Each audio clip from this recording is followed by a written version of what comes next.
নমস্কার বন্ধুরা, আমি অমিত। সবাইকে জানাই শুভ রথযাত্রা। এই রথযাত্রা উপলক্ষে আজ তোমাদের জন্য থাকছে দারুণ ভয়ের একটা ঘটনা, সাথে প্রভু জগন্নাথের একটা ঘটনা। ফলে আজকের দুটো ঘটনা কিন্তু বেশ জাঁকজমক আর রোমাঞ্চকর হতে যাচ্ছে। প্রথমে তোমাদের শোনাচ্ছি মনীষা কাকিমার পাঠানো ঘটনা। অসংখ্য ধন্যবাদ কাকিমা আপনাকে আবারও একটা দারুণ ঘটনা শেয়ার করার জন্য। আর বন্ধুরা, ঘটনায় যাওয়ার আগে তোমরা প্লিজ লাইক করে দাও, আর সাবস্ক্রাইব করা না থাকলে চটপট সাবস্ক্রাইব করে রাখো। প্রতি শনি মঙ্গলবার এমন সত্যি অলৌকিক, দৈবিক ও ভৌতিক ঘটনা শোনার জন্য এবারে শুরু হচ্ছে আজকের প্রথম নিবেদন।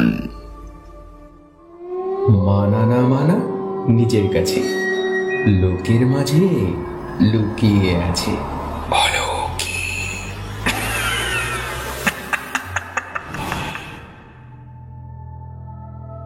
হ্যালো অমিত, আমি তোমার মনীষা বিশ্বাস কাকিমা। আজ তোমাকে আবার একটা ঘটনা বলছি। ঘটনাটা কিন্তু অনেকদিন আগের, যখন আমরা মেঘালয়ে থাকতাম। ওই সময় আমাদের বাড়িতে একজন মাসি ছিলেন। তিনি আমাদের বাড়িতে রান্না বান্নার কাজ করতেন। ছিলেন এই কারণেই বললাম, কারণ উনি এখন আর বেঁচে নেই। এই ঘটনার জেরেই মারা গিয়েছেন। ভাগ্যের জোরে আমার মা বেঁচে গিয়েছিলেন, তাই ঘটনাটা জানতে পারি আমরা। এমনই একটা সাংঘাতিক ঘটনা। তো এবারে ঘটনাটা বলি, শোনো। মেঘালয়ে যেখানে আমাদের বাড়ি ছিল, সেখান থেকে শ্মশানটা বেশি দূরে ছিল না, হেঁটেই যাওয়া যেত। তো এক অমাবস্যায় শ্মশানে কালী পুজো হচ্ছিল।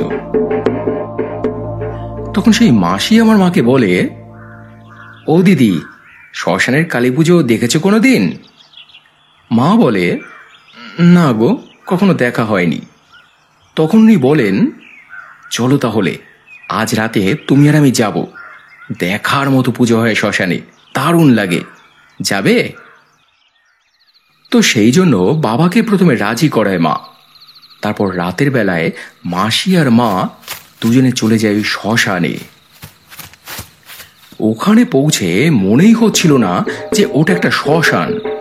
তার উপর আবার সেদিন অমাবস্যা, একেবারে জাঁকজমক পুরো। কেউ এসেছে পুজো দিতে, তো কেউ এসেছে পুজো দেখতে। তার উপর তো মদ খেয়ে চুর কতজন। তখন সেই মাসি মাকে বলে, এদিকে এসো দিদি, বেটা ছেলেগুলো ওখানে সব মদ খেয়ে আছে, চলো দিকটা একটু ঘুরে আসি। বলে এরপর দুজনে শ্মশানে ঘুরতে বেরোলো। যে জায়গায় পুজো হচ্ছিল সেই জায়গাটাই শুধু জাঁকজমক, বাকি সব নিস্তব্ধ, অন্ধকার।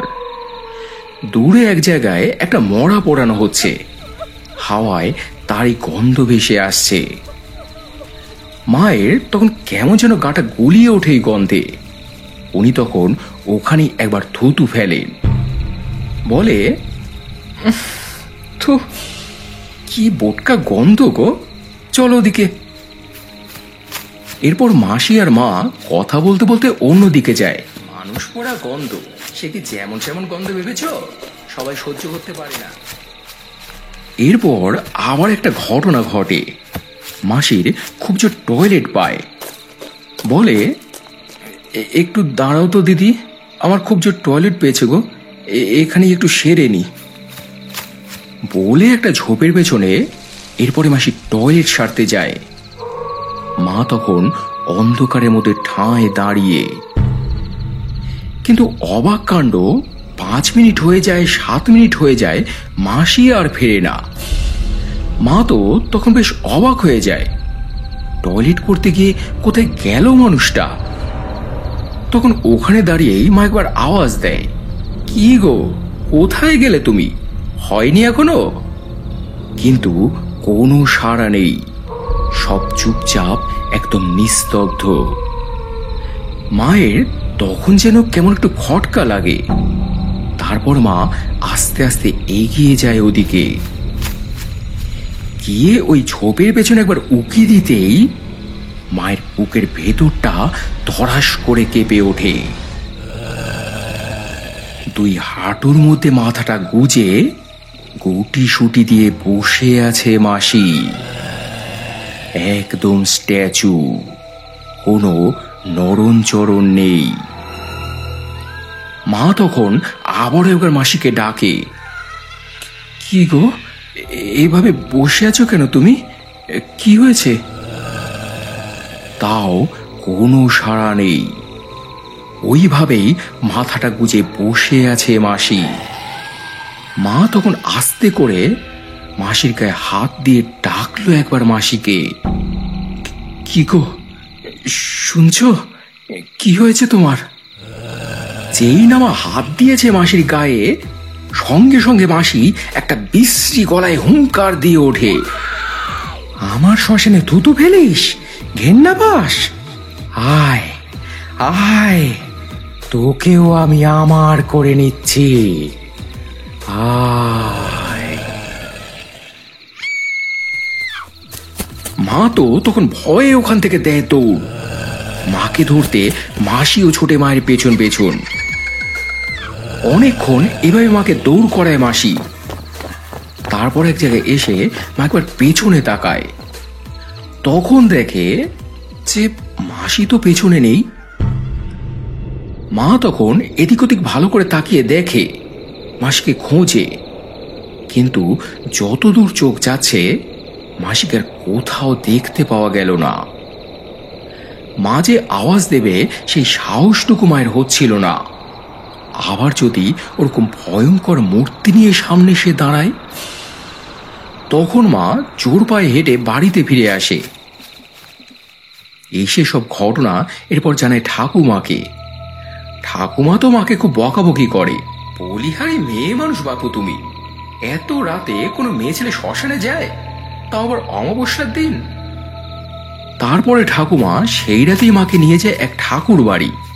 সেখান থেকে মাকে ঝাড়িয়ে জল পড়া নিয়ে আসে। আর এদিকে বাবা এবং আরো 4-5 জন লোক মিলে শ্মশানে যায় মাসিকে খোঁজ করতে। অনেক খোঁজার পর একটা অন্ধকার জায়গায় মাসিকে উপুর হয়ে পড়ে থাকতে দেখেন তারা। তখনও মাসির চোখ মুখ রক্তবর্ণ, মুখ দিয়ে ভয়ঙ্কর রকমের আওয়াজ করছেন তিনি।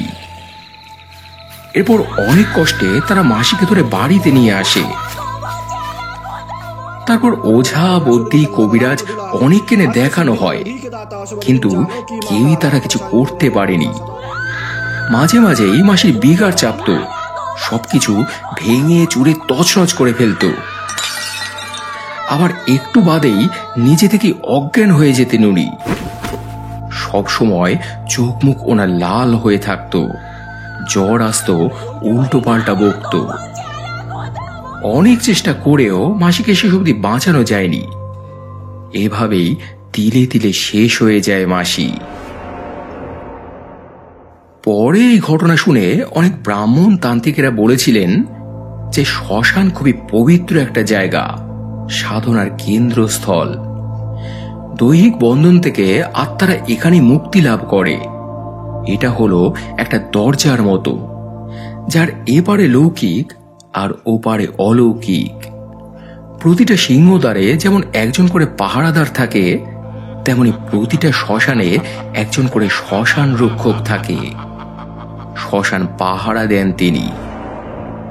তুমি তার শ্মশান অপবিত্র করলে, শ্মশান সামগ্রী নষ্ট করলে, সে যে তোমায় ছাড়বে না এটাই তো স্বাভাবিক।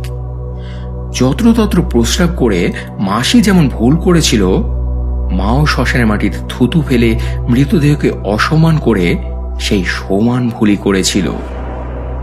তাই এই ঘটনায় এই শাস্তি পেতে হয়েছিল তাদের। একজনকে বাঁচানো গেলেও আর একজনকে বাঁচানো যায়নি। তো এই ছিল বন্ধুরা আজকের প্রথম ঘটনা, শ্মশান রক্ষকের ঘটনা। এরই সঙ্গে সঙ্গে এবারে চলে যাব আজকের দ্বিতীয় ঘটনায়। এটা শেয়ার করেছে উমা কাকিমা। অসংখ্য ধন্যবাদ আপনাকে এখানে ঘটনা শেয়ার করার জন্য। আর বন্ধুরা, তোমরাও তোমাদের জানা ঘটনা এখানে শেয়ার করতে পারো। ডেসক্রিপশনে দেওয়া এই নাম্বারে আমাকে হোয়াটসঅ্যাপ করতে পারো। যদি লিখতে পারো তো লিখে, নাহলে ভয়েস মেসেজ করে। এবারে শুরু হচ্ছে আজকের দ্বিতীয় নিবেদন। হ্যালো অমিত, আমি ঘোলা সোদপুর থেকে উমা রায়। আমার জীবনের একটা দুর্বিষহ অভিজ্ঞতা আজ আমি এখানে শেয়ার করতে চাই। মূল ঘটনাটা 2022-এর হলেও সূত্রপাত 2017 থেকে। 2017 থেকেই আমার হাজবেন্ডের শরীরটা খুব খারাপ করতে থাকে। এই ডাক্তার ওই ডাক্তার, এই ওষুধ ওষুধ করেও কোনো লাভ হয়নি। 2022-এ এসে পরিস্থিতি একেবারে শোচনীয় হয়ে পড়ল। অ্যাপোলো, জেনিথ থেকে শুরু করে বড় বড় নার্সিংহোমে নিয়ে ছুটেছি, কিন্তু রোগটাই ধরা পড়ছিল না। এই অবস্থায় যখন আমরা দুশ্চিন্তাগ্রস্ত, তখন একদিন ভোর রাতে আমি একটা স্বপ্ন দেখি আমি, আমার হাজবেন্ড আর 2 ছেলে মেয়ে পুরীর জগন্নাথ ধাম দর্শন করে ফিরছি। 4 জনই আমরা টোটোতে বসা, দুধারে জঙ্গল, মাঝখান দিয়ে রাস্তা, দিব্যি চলেছি আমরা। তারপর হঠাৎই কোত্থেকে একটা হিংস্র জন্তু আমাদের গাড়ির উপরে ঝাঁপিয়ে পড়ল। আমার হাজবেন্ড ছিল ধারে, ওর একটা হাত কামড়ে ওকে নিয়ে যাওয়ার চেষ্টা করতে লাগলো। এরপর জন্তুটা, সেটা না ভল্লুক না সিংহ, ভয়ঙ্কর দেখতে জন্তুটা, কালো একেবারে, দুটো স্বতন্ত্র বাইরে বেরিয়ে আছে। আমি তো তখন চিৎকার করতে থাকি, কাঁদছি আর বলছি, জগন্নাথ জগন্নাথ বাঁচাও, ওকে আমাদের বাঁচাও প্রভু, আমাদের বাঁচাও। তারপর আমি আর কোনো দিশা না পেয়ে পায়ের থেকে জুতোটা খুলে ওর মাথায় একটা বাড়ি দিই। আমি নাকি ঘুমের মধ্যে জগন্নাথ জগন্নাথ বলে চেঁচিয়ে উঠেছিলাম। ওই শুনে আমার হাজবেন্ডেরও ঘুম ভেঙে যায়। আমাকে পর একটা ঝাঁকুনি দিয়ে জিজ্ঞেস করে, কি হলো গো, এভাবে চেঁচিয়ে উঠলে যে? আমি তখন ওকে বলি, একটা ভয়ঙ্কর স্বপ্ন দেখলাম জানো। দেখি আমরা পুরীর জগন্নাথ ধাম দর্শন করে ফিরছি, হঠাৎই একটা জন্তু আমাদের গাড়ির উপরে ঝাঁপিয়ে পড়ল, তোমাকে টেনে নিয়ে যাচ্ছিল। কি ভয়ঙ্কর দেখতে জন্তুটা। তুমি হাসছো? দেখো ঘড়িতে কটা বাজে, 4টে বাজতে 1 মিনিট বাকি। লোকেরা বলে ভোরের স্বপ্ন নাকি সত্যি হয়। আসন্ন কোনো বিপদেরও তো ইঙ্গিত হতে পারে এটা। আমার আমার খুব ভয় লাগছে গো, মনটার মধ্যে কেমন যেন কুডাক ডাকছে। তুমি বরং ডক্টর চ্যাটার্জিকে একবার দেখাও, বুঝলে? আমাদেরই তো ওষুধ দিতে কোনে বসেন। আর দেরি করো না গো। এরপরে ডক্টর চ্যাটার্জিকে দেখাতেই উনি একগুচ্ছ টেস্ট লিখলেন। পরদিনই সব টেস্ট করালাম আমরা। ওখানেই ধরা পড়ল গল ব্লাডার স্টোন, অপারেশন করাতে হবে। তারপর বড়বাজার একটা নার্সিংহোমে যোগাযোগ করে ওর অপারেশনও করানো হলো ভাই। আমরা ভেবেছিলাম যে যাক, এত ভোগান্তির পর যখন রোগ ধরা পড়ল, অপারেশনও হয়ে গেল, এবার সব ঠিক হয়ে যাবে। কিন্তু আমাদের ভাগ্যে যে আরো বড় ভোগান্তি ছিল, সেটা তখন আমরা বুঝিনি। আমাদের কিছু না জেনেই ওই ডাক্তারবাবু ওর গল ব্লাডারটাই পুরো কেটে বাদ দিয়ে দেন। এখানেই শেষ নয়, ওর খাদ্যনালীটা পর্যন্ত কেটে ফেলেছিলেন উনি। পরে আমরা জানতে পেরে যখন ওনাকে ধরি, উনি শুধু একটাই কথা বলেছিলেন যে এছাড়া ওনার নাকি আর কোনো উপায় ছিল না, এমনই সিরিয়াস কন্ডিশন। এদিকে এর ফলে ওর কন্ডিশন তো আরো খারাপের দিকে যেতে লাগলো। না কিছু খেতে পারছে, না উঠে বসতে পারছে, একেবারে বিছানা শয্যা প্রায়। আমি তখন কি করব কিছু বুঝতে পারছিলাম না। চোখে মুখে শুধু ধাঁধা দেখছি। শুধু তখন জগন্নাথ মহাপ্রভুকে ডাকছি, উনি ছাড়া যে তখন আর কেউ নেই আমার। হে ঠাকুর, হে প্রভু, তুমি যখন নিজেই আমাদের বিপদের সঙ্গে দিয়েছিলে, এখন তুমি এর থেকে আমাদের উদ্ধার করো। আমি যার কোনো দিশা দেখতে পাচ্ছি না প্রভু, কিছু একটা করো প্রভু, কোনো একটা পথ দেখাও আমাদের। তখন ওই দিন রাতেই একজনের সঙ্গে আমাদের সাক্ষাৎ হয়। তিনি আমাদের রিলেটিভ হলেও একজন ডাক্তার।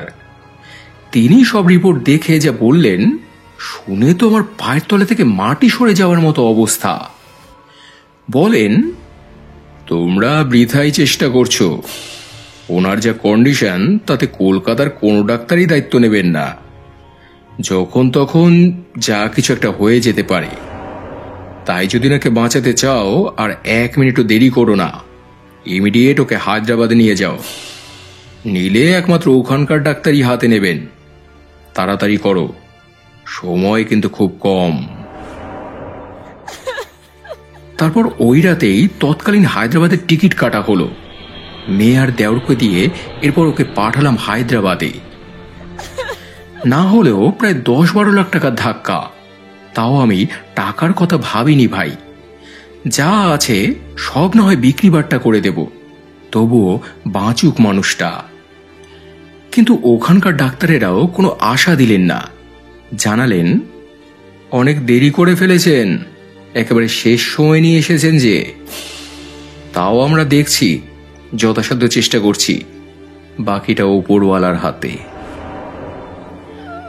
আমি যখন সে কথা শুনলাম যে ওনারাও ভরসা দিচ্ছেন না, আমি তখন আর নিজেকে সামলাতে পারিনি। মাথা ঠুকে ঠুকে ঠাকুরের কাছে মিনতি করেছি, ঠাকুর ঠাকুর, অগতির গতি তুমি, নির্বলের বল তুমি, ভক্ত বৎসল তুমি, ওকে জীবন দান দাও প্রভু, ভক্তের ডাকে সাড়া দাও। ও যদি সুস্থ হয়ে ওঠে, ওকে নিয়ে আমি তোমার কাছে যাব, পুরী জগন্নাথ ধাম। ওর হাত দিয়ে তোমাকে পুজো দেওয়াবো। দয়া করো প্রভু, এই অভাগিনীকে দয়া করো। এদিকে আমি ঠাকুরের কাছে হত্যা দিয়ে পড়ে আছি, আর ওদিকে পাল্লা দিয়ে চলছে ওর ট্রিটমেন্ট। জমে মানুষের অনেক টানা হ্যাচড়ার পর অবশেষে ঠাকুর করুণা করলেন। নতুন করে যেন ওর দেহে প্রাণ সঞ্চার হলো। এক সময় ওখানকার ডাক্তাররা জানালেন যে উনি এখন সম্পূর্ণ বিপদ মুক্ত। তবে যদি আর একদিনও দেরি করা হতো, ওনাকে আর বাঁচানো সম্ভব হতো না।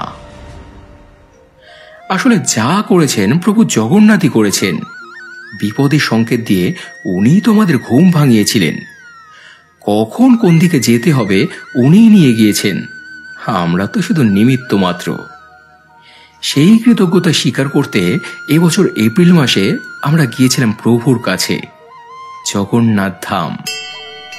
ঠাকুরকে পুজো দিলাম আর বললাম, ঠাকুর তুমি শুধু ওকেই বাঁচাওনি, শুধু একটা পরিবারকেই বাঁচাওনি, তুমি আমার বিশ্বাসটাকেই বাঁচিয়ে দিয়েছ। সবাই তো বলেছিল কি করবে জগন্নাথ, তুমি দেখিয়ে দিয়েছ তুমি কত কি করতে পারো। সবই তোমার করুণা, এই জয় তোমার জয়। জয় জগন্নাথ, জয় জগন্নাথ, জয় জগন্নাথ। তো এই ছিল বন্ধুরা আজকের দ্বিতীয় ঘটনা। জগন্নাথ দেবের ঘটনা খুব একটা পাওয়া যায় না। রথের আগে যে ওনার ঘটনা পেয়েছি, এটা ওনারই করুণা। তো কেমন লাগলো তোমাদের আজকের ঘটনাগুলো কমেন্ট করে জানিও। ভালো লাগলে পরিচিতদের সঙ্গে শেয়ার করে নিও। আর এবারে গত এপিসোডে সাগর শর্মা লিখেছে, তোমার গলায় ঘটনা না শুনলে মনে হয় কি যেন একটা মিস করলাম। সুদেশ সিংহ রয় উনি লিখেছেন, দুটো ঘটনায় বেশ ভালো লাগলো। প্রথম ঘটনাটা ভয়ের হলেও আলের ঘটনা এই প্রথমবার শুনলাম। এই জায়গায় মনে একটু ভুল হয়ে গেল, কারণ আলের ঘটনা কিন্তু আগেও শুনিয়েছি, আবুল হোসেন দাদার পাঠানো। ওই যে আলেয়া ভূতের পাল্লায় পড়ে মাছ ধরতে গিয়ে জলে ডুবে যেতে বসেছিল, মনে করে দেখো, না শুনে শুনে নিও। তো সুমিতা দিয়ের পর লিখেছে, চলে আসলাম ভাই ঘটনা শুনতে, এগিয়ে চলো, আমরা সবাই আছি তোমার পাশে। অমিতা ঠাকুর উনি লিখেছেন, তোমার ঘটনা শুনতে ভালোবাসি, তো চলে আসলাম। সীমা দেবনাথ কাকিমা লিখেছে, ধন্যবাদ আমার ঘটনাটা এত সুন্দর করে উপস্থাপন করার জন্য। এছাড়াও কমেন্ট করেছো গীতাদি, আবুল হোসেন, কৃষ্ণা হালদার, আশিস কোলে, বিটিএস আর্মিকালস, ঋষি শঙ্খ ব্যানার্জি, পিঙ্কি ঘোড়ই, সুপ্রিয়া দাস, মৌসুমী মুখার্জি, সোহিনী বক্সি, সব্যসাচী চক্রবর্তী, চন্দন চ্যাটার্জি, চন্দ্রানী দাস, স্বপ্না বাজাল, অর্কবর নস্কর, লাকি স্টার, মিঠুন পাল, অনিন্দ মিত্র, মল্লিকা দাস, টিএন তিরুম এবং বিশ্বজিৎ সহ অসংখ্য অসংখ্য প্রিয় বন্ধুরা, তোমাদের সবাইকেই অসংখ্য অসংখ্য ধন্যবাদ আর বুক ভরা ভালোবাসা জানিয়ে আজকের এপিসোড এখানে শেষ করছি বন্ধুরা। আবার দেখা হবে মঙ্গলবার রাতে আরো দুটো জমজমাট অলৌকিক ঘটনা নিয়ে। সবাই খুব ভালো থেকো এবং ভালোবাসা নিও। ধন্যবাদ।